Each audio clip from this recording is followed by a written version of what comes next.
Alors, c'est parti pour le 69 qui a l'air comme ça assez effrayant, mais vous allez voir que ce n'est pas effrayant du tout, bien au contraire. C'est même assez simple quand on connaît la petite propriété de la périodicité de notre fonction cosinus et sinus et de notre parité. Donc rappelons ce qu'on se connaît en ce qui concerne la parité et la périodicité des fonctions cosinus.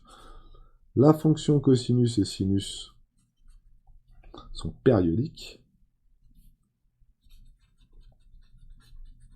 Et périodique, on dit de 2 capi. Ça veut dire que si on fait un tour sur le cercle trigonométrique, on se retrouve toujours au même endroit. Sinus x et cosinus x, voilà, sont périodiques. Donc qu'est-ce que ça veut dire? Ça veut dire que le cosinus de x plus 2 capi, avec k à un entier relatif, c'est égal à cosinus x.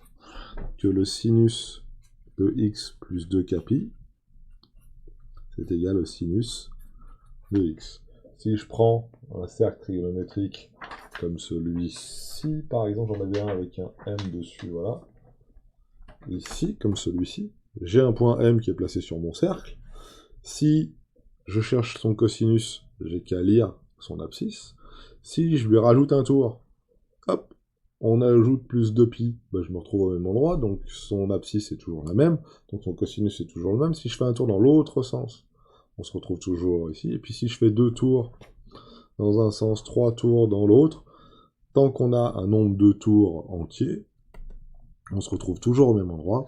Donc plus 2 capi, ça veut dire faire k tours, plus une fois 2pi, plus 2 fois 2pi, plus 3 fois 2pi, etc., etc. Et vu qu'on se trouve au même endroit, donc on va avoir le même sinus et le même cosinus et le même sinus ici. Voilà. Ça, c'est la périodicité. Et puis, on avait vu aussi que le cosinus et le cosinus était pair. Cosinus était pair. Alors, il faut se souvenir que pair, ça veut dire que par rapport à l'axe des abscisses, par rapport à l'axe des orthonés, le cosinus est symétrique. Donc si j'ai un point ici, j'ai la même valeur de f de x de l'autre côté. Donc cosinus de moins x, c'est égal à cosinus x. Voilà, ça c'est pour le cosinus. Et le sinus, lui, est impair. Voilà, ça veut dire que lui, il est symétrique par rapport à l'axe, par rapport à l'origine du repère. Donc si j'ai une valeur ici de x, eh ben, la valeur du sinus, elle est opposée. Donc, on a que sinus de moins x est égal à moins sinus de x. Voilà. Ça, c'est des choses que je n'ai pas notées à l'intérieur de la carte mentale, mais c'est des choses à connaître. C'est périodique. Cosinus de moins x, c'est cosinus de x, et sinus de moins x, c'est moins sinus de x. Voilà. Ça, on va se le mettre dans un petit coin de notre mémoire et on va le garder. Voilà. Et on va commencer à faire le 69. 69. Alors, f de x égale, il y a combien de termes? 3 termes. Cos de 2pi moins x plus cos de x plus 2pi. Voilà. Plus 3 fois le cosinus de moins x. Alors, regardez comment c'est simple. Cos de 2pi moins x. 2pi moins x, qu'est-ce que c'est? C'est ni plus ni moins que moins x plus 2pi. Voilà. Donc, on a ajouté un petit tour. On a fait plus 2pi. Donc là, il va nous rester cosinus de moins x.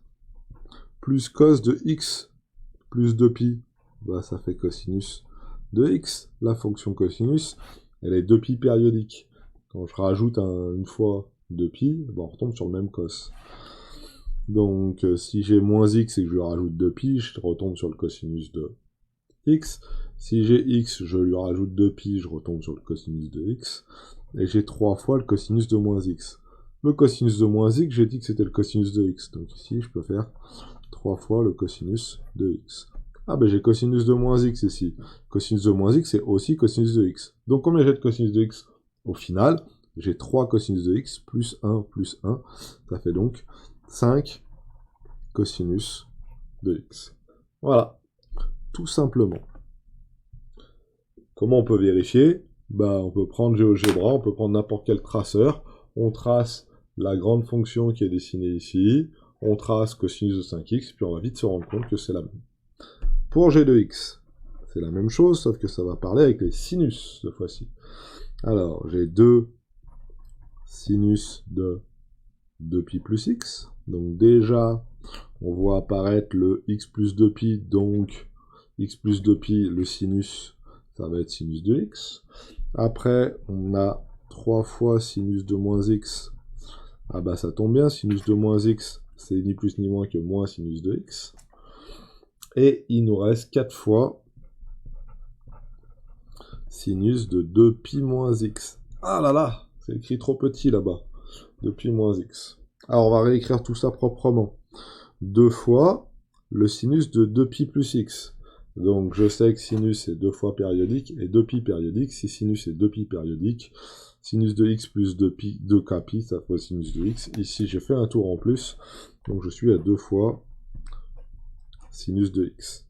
Plus 3 fois sinus de moins x. Sinus de moins x, c'est ni plus ni moins que moins sinus x.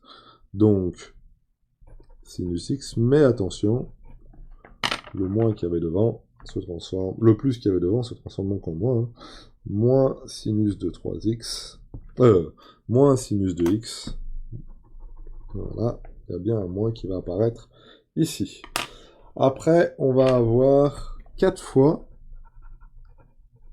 sinus de 2pi moins x. 2pi moins x, je vous l'écris une bonne fois ici, hein. 2pi moins x, c'est la même chose que moins x plus 2pi. Voilà. Donc, si je fais sinus de moins x plus 2pi, c'est la même chose que sinus de moins x. Ah bah ça tombe bien, sinus de moins x, je sais que c'est moins sinus de x. Donc c'est parti. Là, j'ai fait 2 fois sinus x. Là, j'ai moins 3 sinus x. Et ici, je vais avoir donc moins 4 sinus x. Ça fait 2 moins 3 moins 1, moins 1 moins 4, ça fait moins 5. Moins 5 sinus x. Voilà. Donc on peut vérifier, je vais mettre une petite pause, on va vérifier ensemble rapidement avec GeoGebra.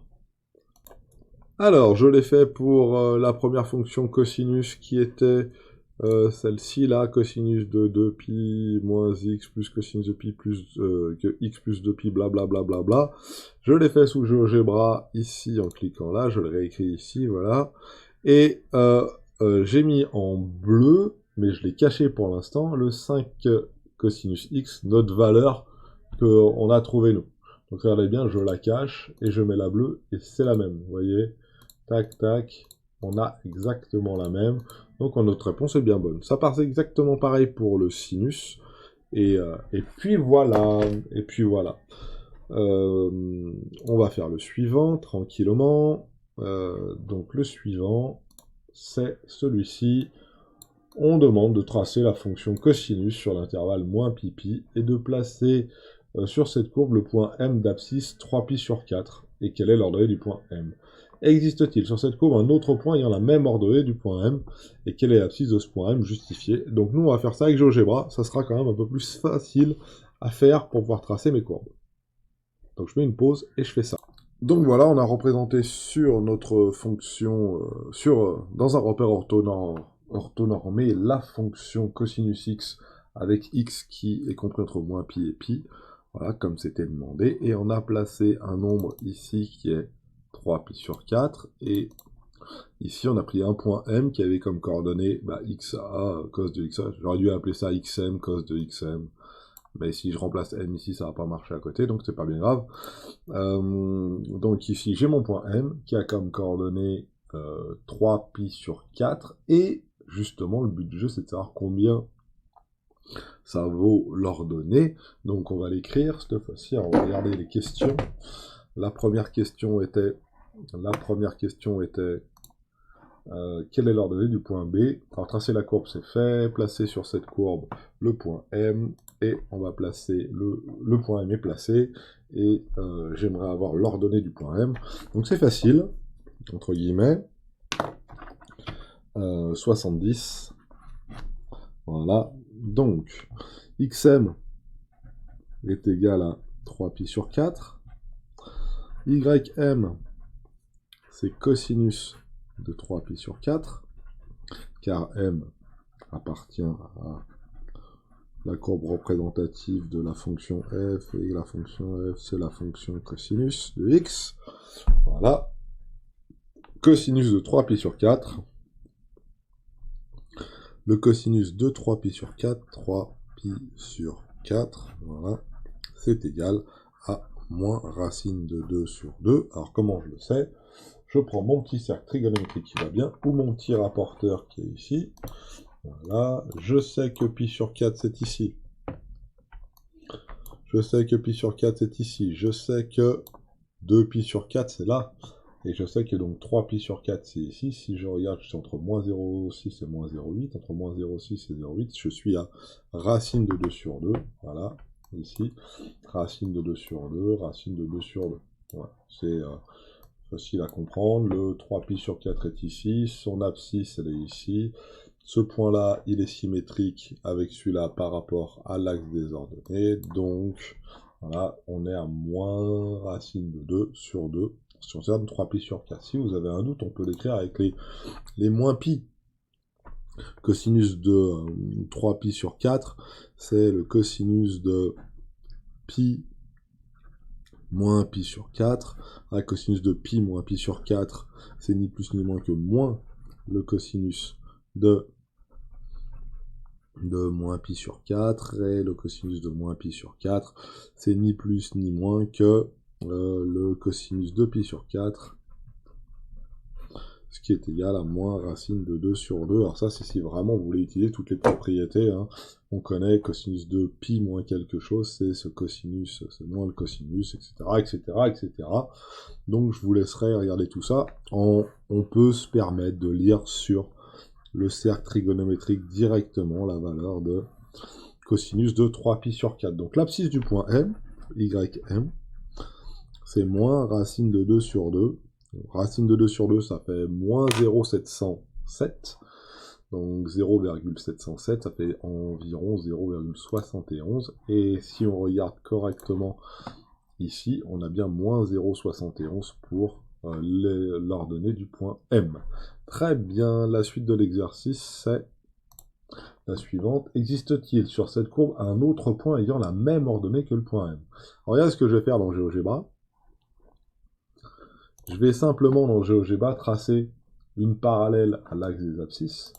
Donc je veux tracer une parallèle à l'axe des abscisses ici. Et je me rends compte ici que ce point-là, là, celui qui est juste ici, à l'intersection entre le bleu et le noir, qui est ici, alors là il s'appelle A, le point, on va vite changer son nom, on va l'appeler P par exemple. P, voilà.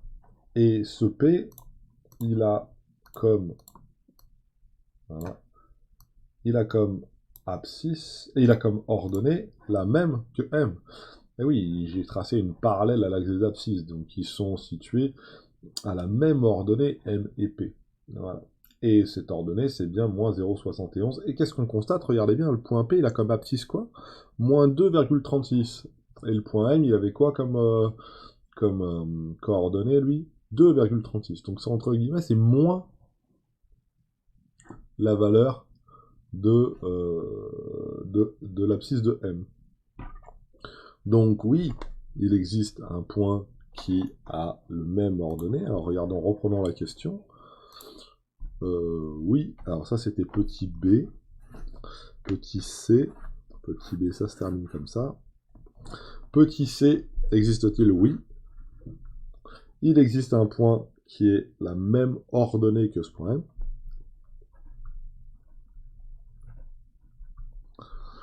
Un point avec la même ordonnée sur la courbe. car cosinus de 3pi sur 4 est égal au cosinus de moins 3pi sur 4. Voilà. Quelle est l'abscisse de ce point? Bah, c'est facile, hein. Bah, x de p, c'est égal à moins 3pi sur 4. Alors, je l'ai appelé p, hein, vous auriez pu l'appeler autrement. On peut faire une jolie petite représentation comme ça. Tac, ça monte jusqu'à 1, ça descend. Tac, 3pi sur 4, c'est là. Tac, moins 3pi sur 4, c'est ici. La justification, elle est simple, hein. La justification, elle est de dire que la fonction cos est paire. Donc, cos de n'importe quel nombre, c'est égal à cosinus de moins ce nombre-là. Oula, je suis un peu bas là-bas. Donc, on va le réécrire correctement. Cos de x est égal à cos de moins x. Et donc, en particulier,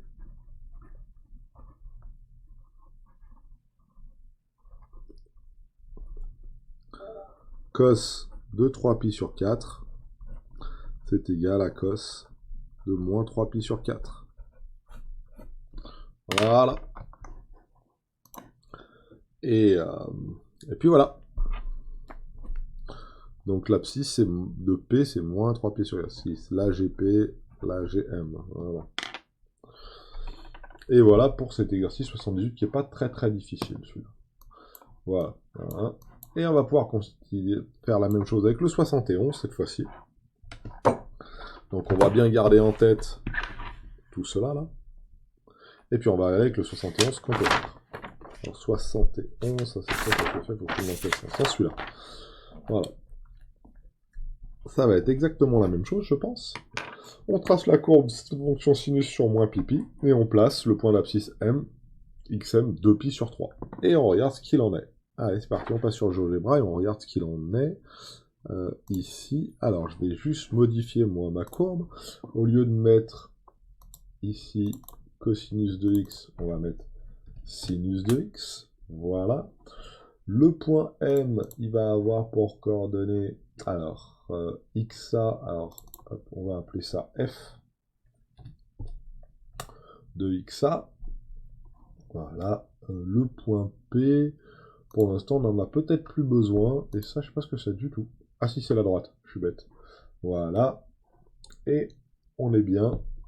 Et si, ah, c'était 2, alors dans l'exercice, c'est pas 3pi sur 4, mais je crois que c'est 2pi sur 3, 2pi sur 3, voilà, et on est bien.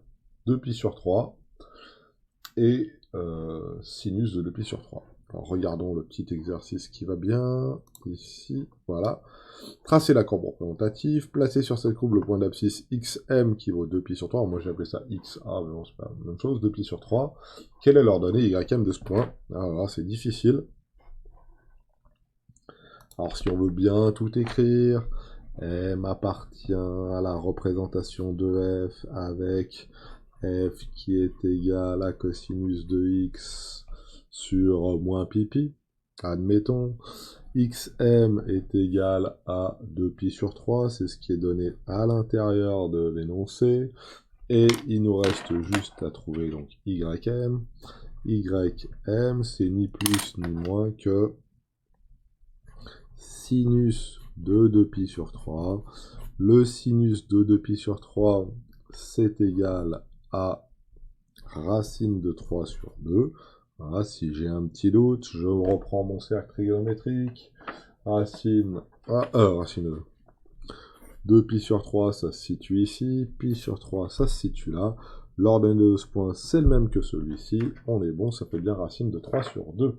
Voilà, bien. On peut aussi utiliser les propriétés qu'on connaît avec les sinus et les cosinus, mais pour l'instant, on va laisser ça comme ça. Quelle est l'ordonnée ym? Donc ym est égal à racine de 3 sur 2. Voilà. Pour le premier, c'est tout bon. Ah, je me suis trompé. C'est sinus ici. Voilà, j'étais resté sur l'exercice 70. placer le point N de coordonnées moins XM moins YM. Ah, ça c'est intéressant. Ça c'est le B et le C. Donc il faut que je place un point N qui a comme coordonnées moins XM moins YM. Regardons un petit peu. Alors, le point N, il a comme coordonnées moins XM et moins YM. Qu'est-ce qu'il va vouloir comme ça? Il va falloir peut-être que je mette les bonnes parenthèses ici. Et que je mette des grands M ici. Ah, le point N est ici en plus. Il me le place impeccable. On va mettre un gros point pour bien le voir. Voilà, ici. Et on va le mettre en noir. Très bien. Tac et tac. Donc voici mon point M et voici mon point N. Alors imaginons maintenant que je change un petit peu la valeur de ici. Est-ce que ça marche hein, si je mets par exemple que pi sur 3, tiens. Pi sur 3. Ah, ça marche, le point N bouge aussi. Et vous voyez, il est symétrique par rapport... C'est symétrique par rapport au point O ici, hein, qu'il y a là. Hein. Il y a bien un truc qui est symétrique là. Hein. Si je fais bouger le point M, tac, si je fais bouger le point M, le long là, le point M va bouger de manière symétrique hein, par rapport à O qu'il y a ici. C'est tout bon. Voilà. Quelles sont les coordonnées du point M, du point N? C'est ça la question? Non, ça nous a été donné ça. Voilà. Justifier que le point M est bien un point de la courbe. Ah, est-ce que le point N appartient à la courbe? Ça, c'est une bonne question. Alors, regardons un petit peu ce qu'il en est. Le point M a comme coordonnée moins xn. On est d'accord? Moins xn, moins xm, moins ym. Ça, c'est le point N. Attention. Est-ce qu'il appartient bien à la courbe? Grosso modo, est-ce que son ordonnée, moins ym, c'est bien égal au sinus de moins xm? C'est ça la question. S'il appartient à la courbe, alors yn, c'est égal à f ou à sinus de xn, okay, ou à sinus de xn. Or, xn, c'est moins xm, et yn, c'est moins ym. Donc, il faut savoir si ça, c'est vrai. Donc, regardons le sinus de moins xm. Le sinus de moins xm, on sait, vu que la fonction sinus est impaire, c'est écrit là, on sait que le sinus de moins x, c'est moins sinus x, quelle que soit la valeur de x. Donc sinus de moins xm, c'est moins le sinus de grand xm. On est d'accord? Moins sinus de grand xm, qu'est-ce que c'est? Bah on le sait. Hein. Sinus de grand xm, c'est sinus de 2 pi sur 3, et c'est moins racine de 3 sur 2. Okay. Et qu'est-ce que ça vaut moins ym? Moins ym, c'est quoi? Bah c'est moins racine de 3 sur 2. Donc on a bien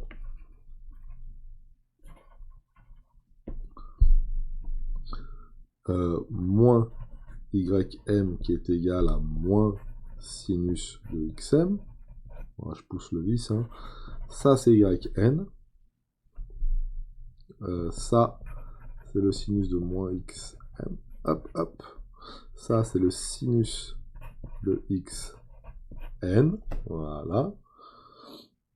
Et ça nous donne bien que le point M appartient à la courbe F, car sinus de xn. Donc voilà. Ça vient particulièrement du fait que, quel que soit le sinus de moins un nombre, c'est moins le sinus de ce nombre-là.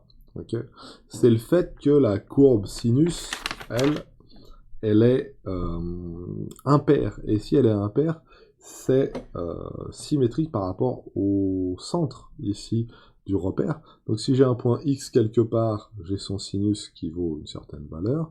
Si j'ai la valeur moins x, j'ai son sinus qui vaut une valeur qui est opposée. Voilà, elle est symétrique par rapport au centre du repère. C'est des choses qu'il faut connaître. Voilà. On est bon.